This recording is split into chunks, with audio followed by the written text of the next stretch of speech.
Well, I think the word worldview is from the German Weltanschauung, and it's a German philosophical word, but it is a way of thinking of a worldview. It's a kind of default personal philosophy that each person holds, whether or not they know it, or whether they know it or not, and whether they talk about it explicitly. And a way to define a worldview is a more or less coherent set of answers to some basic questions about reality. The most basic of which is, what is the thing or the entity or the process from which everything else comes? In the formal discipline of philosophy, that would be the subject of metaphysics, or the subject of what's called ontology, the question of being, what fundamentally exists.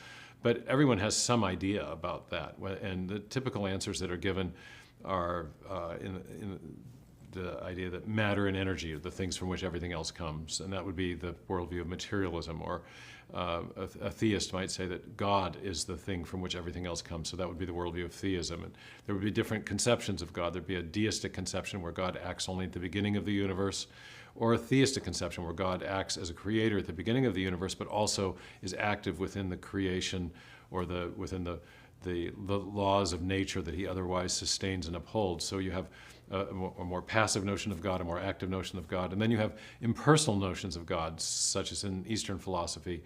So that would be a pantheistic worldview, and there are other themes, variations on these various themes. But then worldviews also answer questions about the nature of human nature, or the nature of human beings, about how we know things, about the nature of morality. Is it objective, or is it relative to persons and groups?